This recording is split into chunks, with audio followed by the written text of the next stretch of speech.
Hey everybody, this is JacqBean here, getting ready for another review. Today we're going to be reviewing The Walking Dead, Outpost 22. We're getting towards the end. I think we have 4 more episodes that are going to be available for us, and each of them is getting even more exciting. This was a good episode, so let's get to the reviewing.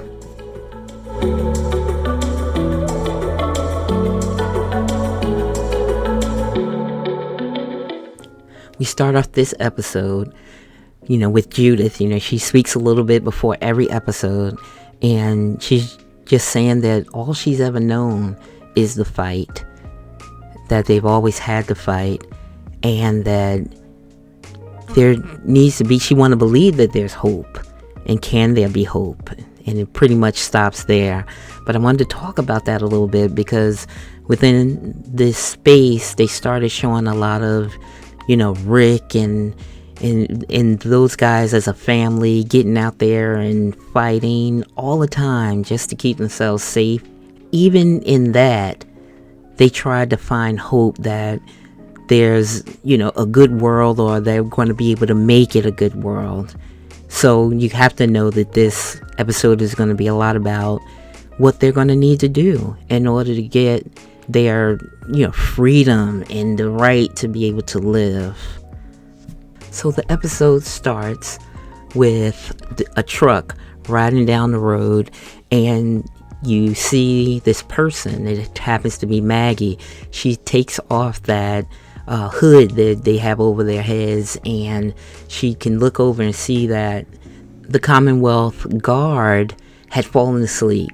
So they had to be riding for a good little while. And she's resourceful. Maggie worked that band off her hand, It always reminded me of Rick, like when they were in Terminus. And he was just kind of working. He found some little place where he could, on the corner, that he can kind of work the band that they had tied around him. Well, that's what she did too.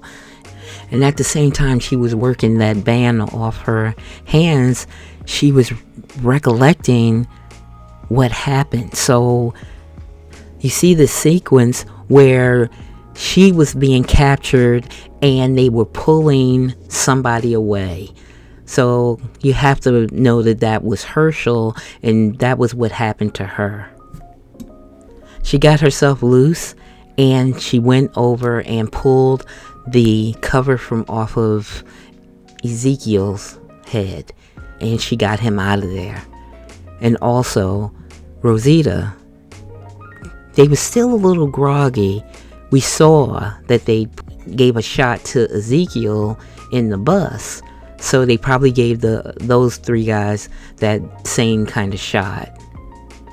So they were going to jump out of this truck and get away, especially while he was sleeping. So Rosita jumped out first, then Ezekiel jumped out. But when Maggie was starting to jump out, he had woken up, so he grabbed her. They started to fight, and Maggie, he pulled out his gun, and Maggie was able to kind of grab his gun so that he couldn't shoot her, but he started shooting, and he killed the 2 people driving, the 2 Commonwealth people that were driving that truck. At this point, because the drivers were dead, the truck came to a screeching halt, and the Commonwealth guard fell right out of the truck, and Maggie went following behind him. Maggie was okay though. She kind of got herself up, and she noticed she needed weapons. She needed something, and so she went back to look into the truck to see if she could get another gun or a knife or something, because of course they were all dead. She went in, so she saw that they were dead, and she went in to take like weapons off of them, and all of a sudden she heard a motorcycle coming. Another Commonwealth guard was coming, so she had to get the hell out of there. So we come back to Gabriel and Rosita, who had been able to jump off of the truck, and they're just kind of laying out, almost like they're sleeping. I still believe that they were still drugged, and were kind of just letting it wear off. unintentionally. And we see a walker come walking up to Rosita. He is one of the Commonwealth guards that Maggie killed, and he had turned. So he was coming. Rosita kind of woke up at the right minute, and she's trying to kick him off, but she's really kind of weak, And so Gabriel had been able to get up, and he got to that walker before he could touch Rosita. They worked together to distract the walker. Gabriel got his attention, and Rosita was able to pull his knife from his utility belt, and she gave him the karate chop over the top of his head to put him out of his misery. They then went to taking all of his weaponry off of him. So they had knives, they had a gun, they had a machine gun, and they were more worried about each other, though. Are you okay? They wanted to make sure. So they got the weapons and they started walking. So Maggie is walking through the woods, just trying to locate where she is and where she needs to go. I think most likely she was looking for Rosita and Gabriel. She hears this walker snarling, and she's going to turn around just to take him out of his misery, but she sees that it's a little boy. He almost looked like he would be about the age of Herschel. And then she started to think back of, that she got caught and Herschel was screaming, "Mom, Mom." She picked up a rock because I think inside she wanted to take him out of his misery. However, she just couldn't do it. She just walked away. She couldn't do it. I think she's thinking like she'd be, she wouldn't want to have to do that to Herschel, and she's not feeling like she should do that to this little boy walker. Although I feel like she should have done it. You have to take him out of their misery. This is a little boy, and something terrible happened to him, and he's walking around as a walker. We go back to Rosita and Gabriel, and they're walking in the woods as well. And you can tell that Rosita is just not in her right mind. She's not really being objective because they have a daughter. She just, is anxious, and she needs to find her. And she was like, at one point, I don't know why I even brought her here. And Gabriel's trying to talk her down, just saying we need to have a plan. We can't just walk up in there by ourselves and ask for her back. She's calming down, and while they were looking to see what kind of plan they could come with, they hear a train horn. So they know that the train is close by. Rosita is ready to go to see where this train is, or what it is. And Gabriel's like, it can't be a train. So you have to realize that they didn't know about the train thing. That was something that only Daryl and Carol knew based on having taken Hornsby. So there was some confusion and just some excitement, like, let's go and find this train. Daryl and Carol are looking through binoculars at the train. The train comes kind of riding up, and they're looking at the train. And Daryl sees that there are like 6 of the guards around it, just, I guess, kind of trying to fetch him out and see, what him and Carol can do. And, Carol's just wondering, can we follow this train and not be seen? But Daryl believes that they can, if they stay back far enough. But at that point, they see a car come riding up, and it has Connie in it. Remember it might not have been last episode, it might be the episode before, where they had caught Connie. You heard Pamela telling Kimiko that they got Connie. So they were trying to put Connie on that train to take her to where they go. So they have a name for them. They are exiles. And so they needed to put her on a train to take her to wherever the destination is. And the guy, one of the guards was just kind of like, it's against protocol. And he's like, no, this is not a worker. She's going to Destination 2.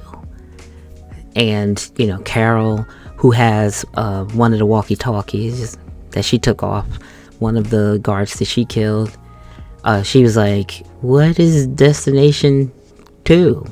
And they don't have any idea of what it is. So let's keep that one in mind. We need to kind of get a figure out of what Destination 2 means. While Daryl definitely wants to go to get her, he understands that he can't, because if he did and they saw that they'd radio back and something would happen to the kids, he knows that it's the most important for him, at any rate, is to get their children. Carol just wants to hang back, and then they can, when they go to get them, when they find the others, they can rescue everybody. So that, let Connie go to that place, believing that it's the place that the other guys are in, and that they can do a rescue of all of them. Now, that's always the big question. There were two separate groups. The one where Negan's wife was sent to, and the one where our guys from Alexandria are sitting in.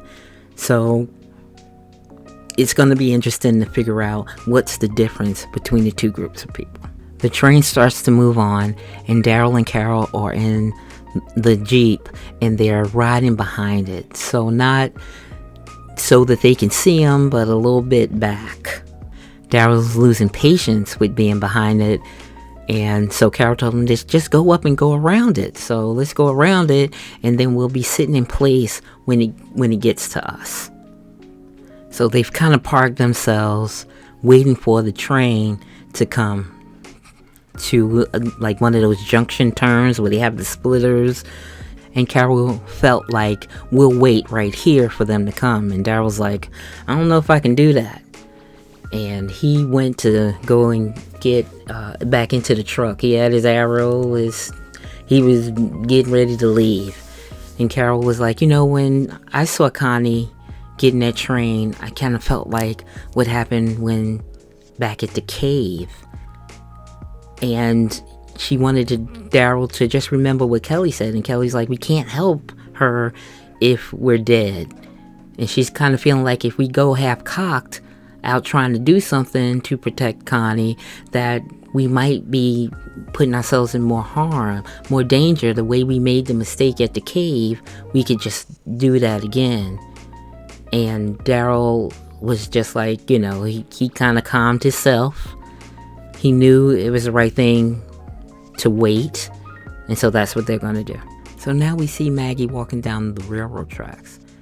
She hears a motorcycle coming, and she knows that it has to be one of the Commonwealth guards, so she's hiding. The guard hears the snarling, so he doesn't see Maggie, but he hears snarling, and he turns around, and it's that little boy Walker, because he had been following Maggie from when she didn't kill him. And so Maggie took the opportunity to come up there, to run up behind him and stab him. And then they got into a little bit of a tussle, but she got his gun and she cold cocked him. He was knocked out. And then all of a sudden, the little boy Walker kind of grabs Maggie, like she didn't know that he was coming. I guess she was thinking more so of getting that guard down.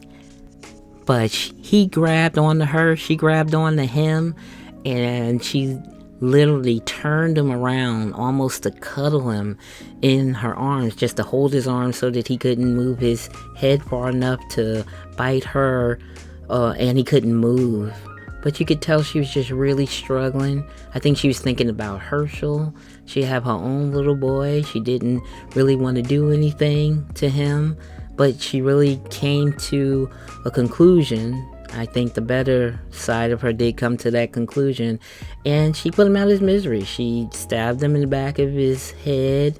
But you could tell she was just so upset about that. I felt for her too in that moment. Because you always kind of think about it. I mean, it's easy for me to say, I would have just stabbed him in the head. But I don't have children. I have nieces and nephews, but I don't have children. And, would that be an easy thing for me to do? Of course, I like to think yes, but just wondering.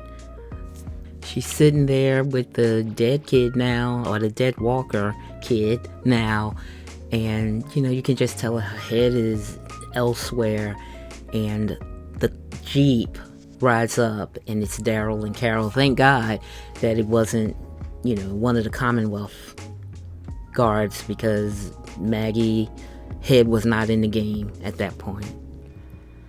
Maggie and Carol are talking together, and she tells Carol that they just ripped Herschel out of her arms, and she is feeling guilty. She felt like she wasn't strong enough. She's concerned that she doesn't know if Herschel is okay, and it's even worse to not know. Maggie feels like this is all her fault, that none of this would happen if she wasn't just kind of pushing the fight with the Commonwealth. I think at this point, she's just feeling bad. She's crying, but she's feeling bad for Herschel. All she wants to do is make him safe and make other people safe. But none of this is really her fault. She's only one person. But she was like, doesn't even matter. I was the one person that kind of pushed it. Then Carol said something that was pretty apropos. She was talking about how working at the Commonwealth, they had their jobs and other things were more important to them. And they didn't even kind of keep in touch with each other. That in essence, the Commonwealth separated them. Them getting back together at this point is very important to their community, because it's obviously that they scared the crap out of Pamela, and that's why she wanted to make sure that they were separated. While Carol and Maggie were talking and having such a great moment, it was nice to see that, Rosita and Gabriel walked up. So they found them, and so now we had Rosita, Gabriel, Carol, Maggie, and Daryl all together. Then we find Daryl. He's in there with the guard. Maggie hadn't killed him, but he was critical. He was going to die. And Daryl just wanted to ask him, he wanted to get some answers. What is Destination 2? What does that mean? And the guy wasn't giving up anything. He was just kind of sitting there, not saying anything. Daryl's like, do you want to die, quickly, or do you want to die very slow? But Gabe had also walked in. Gabriel had seen him before. He would be in church. He'd be there a little early, stay a little late. But he always felt like he wanted to talk to him, as the priest, that this guy wanted to talk to him. So Gabe kind of got out of him that he was feeling guilty about the things that he did. So they kind of used that to say, then do something good. Do something by telling us what answering the questions that we asked you. I'm sure that God will see that, because it's obvious that he was a religious person. I don't know if he wanted to come clean, but it mattered to him how God would see him. He really could only say what he'd heard about Destination 2. He didn't know what it was exactly, but it was that people were taken far away and you would never see them again. He then asked Gabriel to stay with him and pray with him before he died. And the next time you see Gabriel, he's coming out with a knife, so he probably died, and then he kind of went to the head and killed him. So our group, Daryl and the rest of the group, decide that they're going to try to both save Connie as well as kind of board the train so that they can get to the place where their loved ones are being held. They found a way to lock the junction switch that kind of allowed the train to move forward. Maggie jumped inside the head car and she was able to subdue the train conductor without hurting him or killing him. She just tied him up. The Commonwealth guards were the ones out there trying to kind of fix it all up and make sure or make it work so that they could move forward. There were about 5 or 6 of the Commonwealth guards around, but they were able to, easily subdue some, and with The kind of the last two, it was a little bit more challenging. They did kill all of them except for one, who brought Connie out and held her at knife point until Daryl dropped down his arrow and he dropped down his weapon. He thought he had him until Connie elbowed him right in the stomach, and he fell back, but he was able to kind of knock her out and run. He got into a motorcycle that was on the train to run away, to drive away, to try to get back to some place where he can get some help. But guess what? There's another bike there too, and Daryl got on that, and he started chasing him, and he finally caught up with him. And guess what? We won't have to see him anymore. Daryl stabbed him in the head. Maggie and Carol tried to talk to the train conductor to get him to give them some help. And he literally said that they would hurt his family, they would kill them. I'm not sure how he got the weapon, but he had a weapon and he put it to his neck. You know, he would rather kill his own self than to do anything that might betray the Commonwealth and where they have our family away working very hard labor. The scene begins with everybody is on the bus, as we saw them in the last episode, but they're starting to wake up. And Ezekiel was the first person to wake up, and he got that covering off his head. And then everybody started to take theirs off, and you got to see many people, but Kelly was there, Negan was there, Negan's wife was there. The people that took them are banging on the truck. I think they're just trying to wake them up. Negan noticed that one of the trucks were missing, so it was probably this big caravan that the last car had, Maggie and Rosita and Gabriel. So then a man kind of gets on the bus and, kind of tells them that they are starting a new beginning. And when people know their place in the world, that's when everything kind of works better, and that they are at the bottom. That they should be happy, or they should know that their redemption and salvation comes in the fact that what they are doing or what they will need to do will be a benefit to the good people. And that, I have some air quotes up there, good people. He mentioned that where they're going, nobody has a name. And he's not going to tell them his name. And he doesn't want them talking to each other by using names. A real sanctimonious ass. He separates the people on the bus into two groups. Negan's wife is one of those people going to the other group. And you can tell that he's starting to freak out. But he kept his cool. As she was walking off the bus, he told her that he would save her. He would save their family, the three of them. And I actually thought that was pretty sane, because he was like, I'm saving us. I don't care about everybody else on this bus, but I'm going to save us. You gotta love Negan. So then they make everybody else get out of the bus. And it looks like they're going to be doing some hard labor work. They're going to be, and it has something to do with this train. So they're like clearing rubbish and all those kind of things.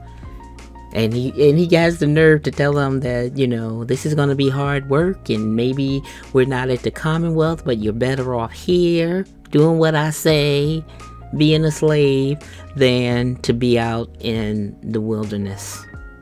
So we go back to Gabriel and Kelly, and those guys are hard at work. We see Kelly walk up to Ezekiel, and she's like, you know what, we can run. There's only 3 guards, and we can run. Ezekiel's just like, nah, just do what we do in here.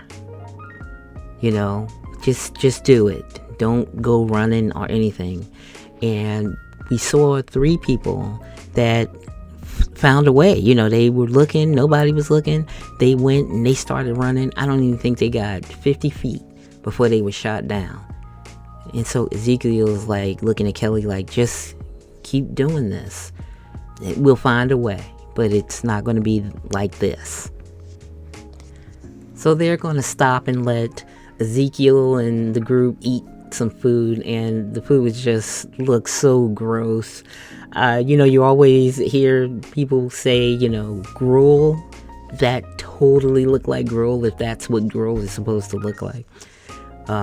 Ezekiel got a plate for himself and one for Kelly, and you could see that Kelly was just looking so hopeless. She was feeling like, is this what life is? Is this what it brings to us?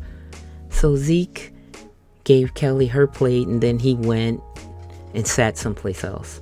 And he's sitting there, he's looking at her because she's in such a bad place. That's not where he wants her to be. Negan comes and walks over there, and he's sitting almost perpendicular to Ezekiel. He tells him not to turn around. And, Ezekiel's like, what do you want? And he's like, I think that we need to get on the same page. So I think that Negan has a little plan up his sleeve, and he wants to make sure that Zeke is going to go along with the plan. Zeke is pretty pissed at Negan. He was like, I've stayed away from you on purpose, because of what you did to my people.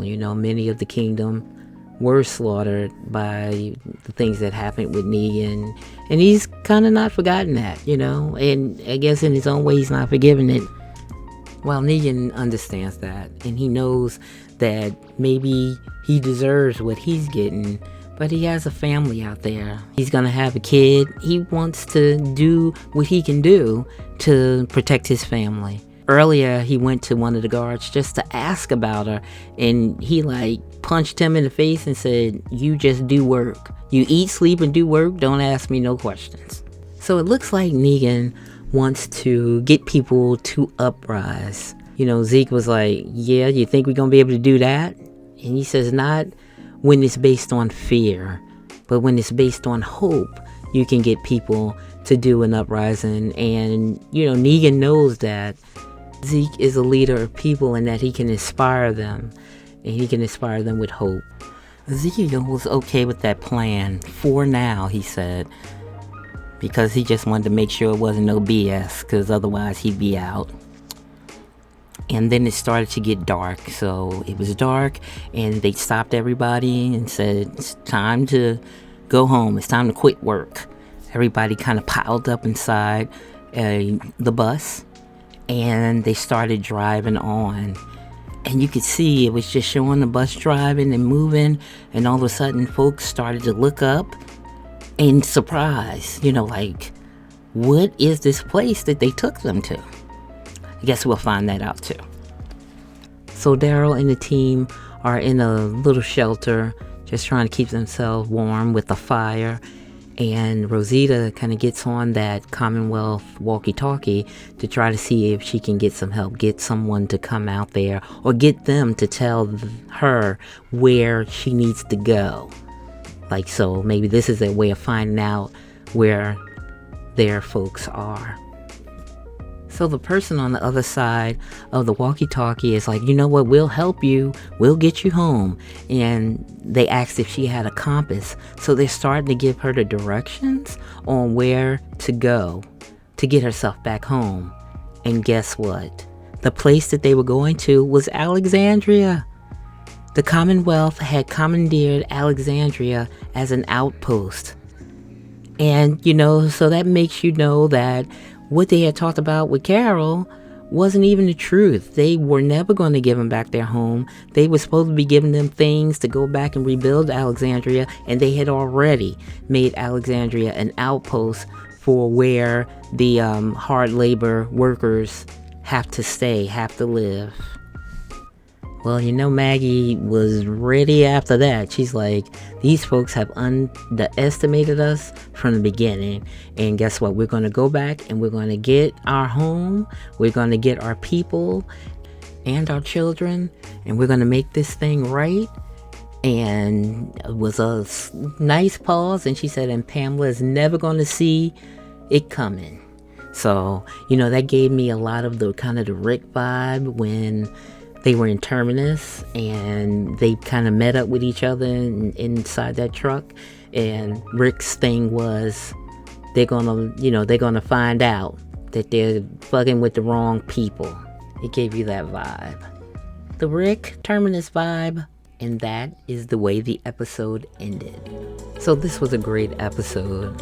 Very exciting. It looks like we only have 3 more episodes left before it's over. And one of the things that I think about all the time is that they said that some people won't make it. And I'm just wondering, who would that be? I know one prediction is that Mary won't make it, or that's the person that's Negan's baby mama. But I think that makes sense as he's going to be moving on. I'm concerned about Herschel only because I don't know that Maggie would ever leave without him. And it looks like if they're going to this Isle of the Dead, or what they want to call this new show, that he won't be around. Like she won't be carrying him with her. But we'll see. So next week, I think they have to be starting with with how the plan to get Alexandria back. Maybe we'll see some Eugene, or will they wait to the last of it for that? I think the last of it is just going to be an all-out battle with Pamela for their freedom, and we'll see, how it all falls together. So tell me what you think.